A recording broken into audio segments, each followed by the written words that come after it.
Station, this is Houston. Are you ready for the event? Houston, this is Station. We are ready for the event. Houston ACR, this is Mission Control Houston. Please call Station for a voice check.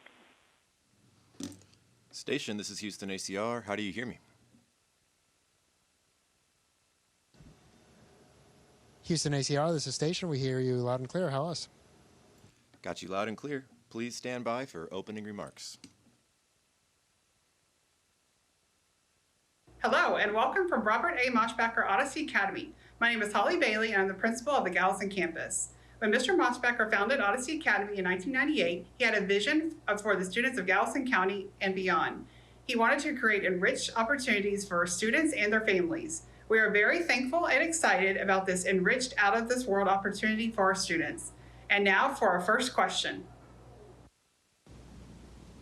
Hi, my name is Deanna Womack. My question is, what happens when you first return to Earth and get off the spacecraft? To all the students of Odyssey Academy, welcome to the International Space Station on behalf of Expedition 69 and the NASA team. Well, Steve has landed a lot more times than I have, so I'll let him answer that first question. I think it really depends on how long you're up here and what you did while you're up in space. So my first few missions were fairly short, just a couple weeks. And so the immediate effects were sort of that vestibular. You felt a little dizzy, a little wobbly, and after a couple hours or a couple days, that kind of went away. My calves ached once I started walking again, because for 2 weeks I essentially didn't use them. But for a space station mission for 6 months, it takes about 6 weeks before you start really feeling normal. And we'll have those dizziness, those vestibular issues as our gyroscopes basically start spinning back up once we get back down on Earth. And then all the hopefully the hard work we've done up here with load-bearing exercise will help our system adjust to being functional back on Earth. Gravity is going to be a brand new experience in a lot of ways. It's going to be a lot of learning, I think. I was going to say a lot of fun, but I'm not sure how much fun it's going to be based on talking to my friends who have come back. So it's going to be exciting. It's going to be interesting. And hopefully you recover over a period of time. That bone density, muscle mass, I think we've got a pretty good handle on. Hopefully we've done our hard work, so that will get fully recovered. There have been vision issues in the past. We'll see how those resolve over time. I don't know how we're doing on that. We'll know when we get back to Earth. But there are long-term effects that we'll need to understand, and that's part of the reason we do this, is to understand them better. Hi, my name is Sadie Welch. I'm from Odyssey Academy, Bay Area. My question is, what kind of research do you do in space? Hey, Sadie. We do a lot of really cool research, but we do a lot of basic research up here, meaning it's not that it's simple, but that we're starting off kind of at the bottom of the research pole and doing a lot of the things that scientists can then use to make the final product back on Earth. And so we look at different materials, like how metals form up here, how crystals form. We've actually just recently looked at how we can make fiber optics, because in the lack of gravity and microgravity, things form a little bit differently. We also do a lot of biological sciences up here. Just this morning, I was actually working on an experiment that's growing stem cells, and that's because stem cells in our bodies tend to grow inside of our bone marrow. And so we think that in microgravity, because they're in that suspended state like they are in our bone marrow, they'll actually grow healthier, and that'll help us in the future to deal with things like leukemias, which are blood cancers, and other things that stem cell might be useful for in our bodies. We've also looked at 3D printing different human materials. We actually just did our first meniscus, which is a very simple tissue. But if that's successful, we're hoping to someday be able to do things like blood vessels and eventually do things like entire organs like hearts or livers or kidneys. And that would be pretty awesome. Hi, my name is Isabella. My question is, what do you think is most amazing about space? The most amazing thing about space is the fact that we're able to live up here. It's absolutely incredible to think that people have been continuously living on board this station for almost 23 years now. When I was your age, that had not happened. And basically, as long as anybody 23 years old or younger has been alive, people have been continuously living in space. That is absolutely unbelievable. I don't think we've come to grips with that bit of understanding. So I think that's the most remarkable thing about space. Floating, obviously, is pretty cool. Hopefully I don't float away here. But, there are other things as well. Hi, my name is Malaysia Livingston. My question is, how long does it take to become an astronaut? Hey, Malaysia. Well, it's actually a really long process. So once you're selected, you have 2 years of what we call kind of basic training. You learn how to do your basic spacewalking skills, how to drive the robotic arm that we use on station. You learn how to fly in a supersonic jet. You also learn Russian language. And then after those 2 years, you'll usually help out in the office. And then once you get assigned to your first mission, you train for 2 years for that specific mission. So usually from the time you get selected to the time you fly for the first time is anywhere from 5 to 10 years. And then after that, you'll, on average, fly about every 5 or 6 years. So it's a long process, but this is an incredibly complicated thing that we do. And so it just takes a long time to learn what you need to learn to be up here. Hi, my name is Jordan Hernandez. My question is, what is your favorite thing to eat when you are in space? There are a lot of fun things to eat up here. I think my current favorite food right now is sort of spaghetti and meat sauce, but candy is always fun to eat up here. You can let things float. Hopefully you don't make too much debris, because then we have to clean that up. But anything that you enjoy on Earth, usually you'll end up enjoying in space as well. And it varies over time. I've been here for 6 months, and a month ago, my favorite food would have been something else. So just like Earth, things change over time, and the food is really good. For what we are doing up here, it's amazing how good the food is. Hi, my name is Abigail Huff, and my question is, how does learning about space help us on Earth? Hey, Abigail. Well, space is present in a lot of parts of our lives. Probably the most common way nowadays is GPS, right? It's in our phones. Heck, it's in our watches. Airplanes use GPS to fly. Even farmers use it now to grow their crops in a lot more efficient way. So space helps us there. I talked about some of the science that we do and how that helps our health. And some of the materials that we're developing up here will someday allow us to have faster connections for things like internet or cellular connections.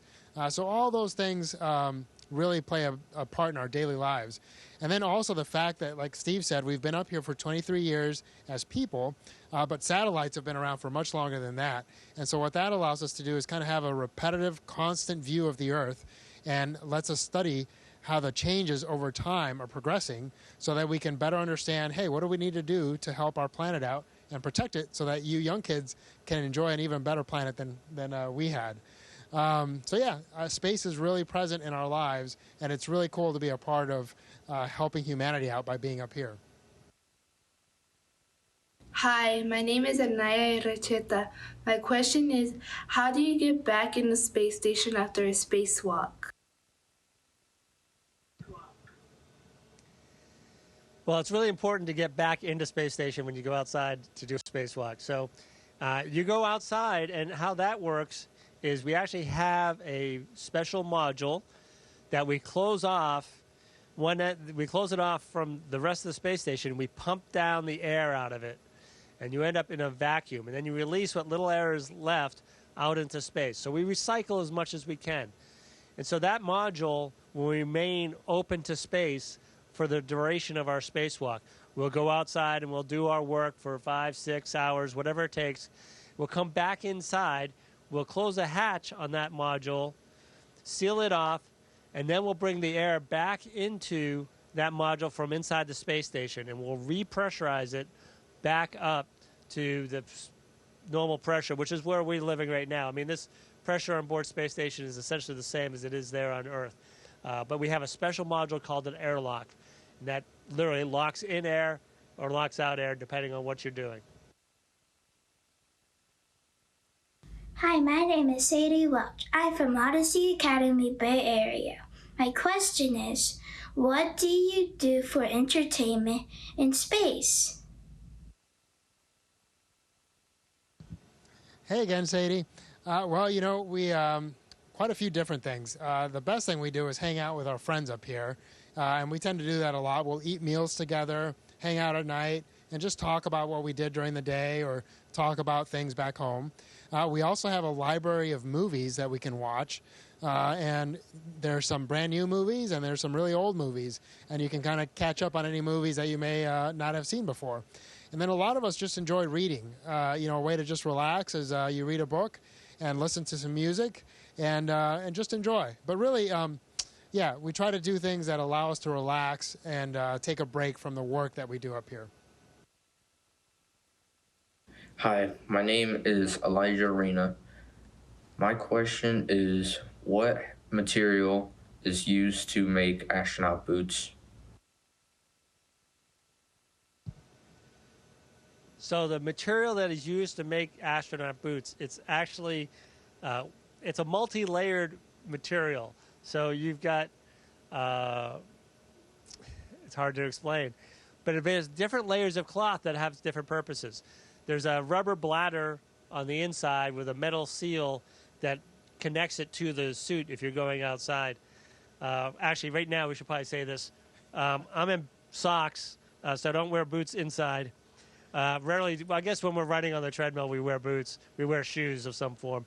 But when you go outside, the boots we wear are very special because they not only have to seal the air in, so there's a metal seal and a rubber liner on the inside, but then it has to protect you from the environment of space.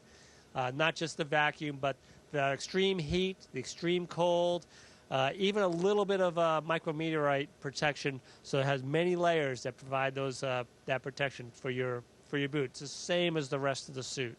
It's pretty remarkable material. Hi, my name is Jan, and my question is, why do astronauts' muscles get weaker in space?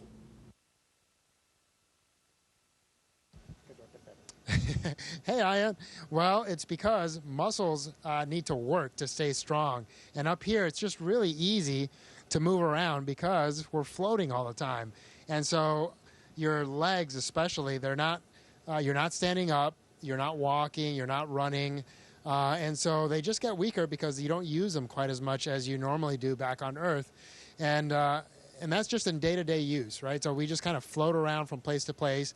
You see that we use our feet to grab onto things. And so it's just super easy. And then because of that, the muscles can shrink if we let them. But in order to prevent that, we do a lot of exercise. We do about 2 hours of exercise every day. And that's to keep those muscles strong. You know, and usually on Earth, if you worked out for 2 hours every day, you would get really tired. But here, because for the rest of the day, we don't really use those muscles much, the recovery is much faster, and we're able to work out on a much more repetitive basis. Hi, my name is Emmeline Garcia, and my question is, what safety processes do you go through to get ready for launch? There is a huge team of people who work really hard to ensure that all of the engineering specifications and everything that we can think of is ready for the launch of a vehicle. And that process actually continues for the space station, which has been up here for 23 years. There are people continuously looking at the environment of the space station, any new pieces of equipment that come up here, the way we have configured or set up our racks and our power supplies and anything else we do. There's always a team of safety people looking hard to keep us safe. And so it sort of starts with the design. We design to be safe, and then you inspect and verify that you're meeting those requirements. And then as things change, you have to assess and continuously assess the safety aspects for launch. You know, there's no way to make things perfectly safe. You cannot think of everything possible problem that could exist. And so there is risk, obviously, involved in all of this. But we do our best with our current understanding to make things as safe as possible. Hi, my name is Carson Cook, and my question is, how does your body react when you are launching at such high speeds? Hey, Carson. Well, it feels kind of like you're on a roller coaster, or maybe a really fast jet, if you've ever been in one of those, or a really fast car when you first hit the accelerator. And so you have a lot of what we call G-forces, but the good thing is that they're not acting to get the blood out of your head, which would really make you pass out. We sit or lay in a way that those forces go through our chest. And so it makes it a little bit more difficult to breathe. It almost feels like somebody or something is standing on your chest when you're trying to breathe. But you're able to think really clearly, and you're able to do things. It's just really a little bit harder to move your arms or move your fingers against those forces. But generally, that's about it, and you're able to function at your full capacity. Hi, my name is Anaya Pugh, and my question is, what is the hardest part of everyday life in space?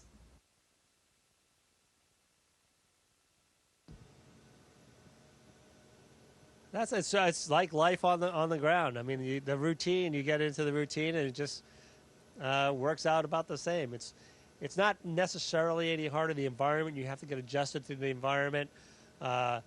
We do maintain a very long and continuous schedule. And I mean, Frank's been up here for almost a year at this point, and really has not had a vacation. And so, getting those breaks, so we have to build those into the week. So they try to give us weekends off. We try and find ways to allow ourselves to relax and do that recovery. And so that's sort of the hardest thing, is sort of the pace and the routine, and allowing yourself to really pace it out and be ready to work on any given day. Hi, my name is Omar Sanchez. What kinds of things do you think we might learn about the moon that we don't already know from the Apollo missions? Hey, Omar, that is a great question, because some of our friends will hopefully be going to the moon here shortly, and who knows who else might be going in the near future. But I think the biggest difference between the Artemis missions and the Apollo missions is that we plan to go back to the moon and stay there for longer periods of time. And so to do that, we have to just think about things a little bit differently. For instance, how do we produce energy so that we can use it for longer periods of time? How do we produce water or regenerate water? So we're going to be looking at how do we use the materials that are already present on the moon, especially the regolith, or the rocks that are broken up. Can we use those to make bricks? We've also found out since the Apollo missions that there's ice on the moon. And can we use that ice both for our day-to-day living and, more importantly, to generate fuel or energy for our spacecraft? And so really, I think the biggest difference is going to be that we're going to go there and we're going to stay much longer. And hopefully the things we learn in staying longer will help us explore deeper into our solar system and our universe someday. Hi, I'm Aya, a structural design engineer at Boeing and a member of the ISS Mimic team. And on behalf of all of the students at Odyssey Academy, I'd like to thank you for your time with us today.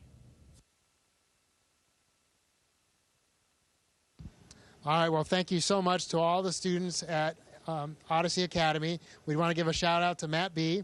from all your friends at JSC, but to all the students, thank you so much for your curiosity and your desire to learn. That's probably the best thing about being an astronaut, is that we have a job that allows us to continue to learn every day and to continue to grow, and I encourage you to do the same. All right, you guys take care. Have fun.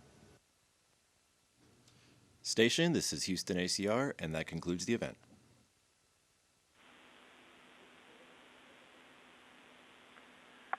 Thank you to all participants. Station, we are now resuming operational audio communications.